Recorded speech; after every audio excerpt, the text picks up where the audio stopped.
Hi, I'm Rebecca Collins with artpaw.com. Today I'm playing around with Coda, adding in extra color, and I thought it might be a good time to talk about my proofing process. I generally show my clients around 10 to 14 colorful samples. Because I'm working in Photoshop, I can do that. If I was painting in oils or watercolor, I couldn't sit down and paint 14 different canvases and go, which one do you like?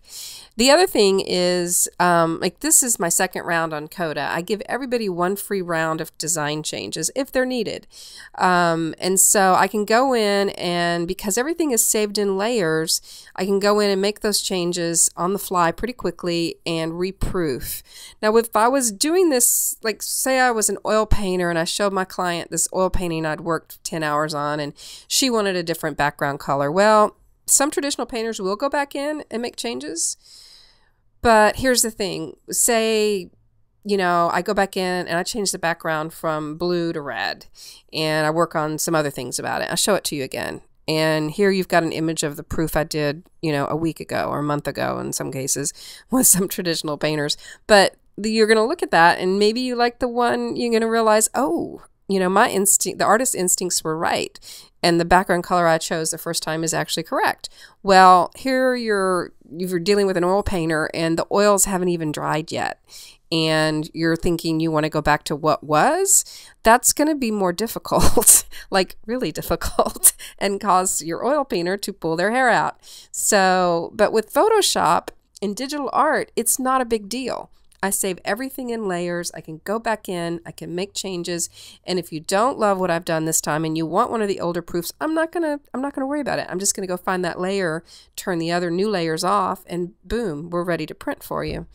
So that's one of the main differences. The other thing I want to talk about is how transparent I'm trying to be with what I'm doing. I send my clients a 2-page term sheet and it lays out that you're going to get 10 to 14 colorful samples and then a free set of changes. I only do one free set because in reality I learned a long time ago, if you don't have a limit on how many proofs you give your client, if you don't have a limit, some people will never sign off. And if they know that the 3rd, 4th, 5th, 6th round that they ask you to do is going to incur a design fee after the first free set, well, suddenly they're going to get really good at communicating their needs, and they're going to be able to talk about design really fast and communicate really well what they're wanting to see. So I state my terms, and then after we've had that phone call, if something's not quite working, what I do is I sit down, I take notes during the whole phone call, and I sit down and I create an email, a bullet point list of what we talked about. I email that to my client and I say, please look at this. Is there anything I missed? Anything I misunderstood perhaps? Or any new thing you thought of? And so they email me back. They're like, no, this is great. Go ahead. And then we're both on the same page. And I go and I start over and I show, new proofing options, 10 new proofing options or however many it takes to cover the things we talked about. And so that's all part of the service that I'm able to provide because of Photoshop.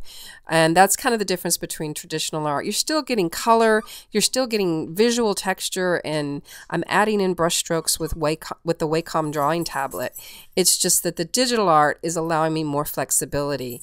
And there's no danger that I'm going to overwork the piece and have it get muddy or wonky, which can sometimes happen with traditional media if you keep going back and forth with it. Photoshop, it's still going to look fresh. And again, I can still turn layers off and get back to a different sample. So anyway, that's a little bit about my process. And I'm crossing fingers that this new round on Coda is going to be just the ticket for my client. Thanks so much for watching.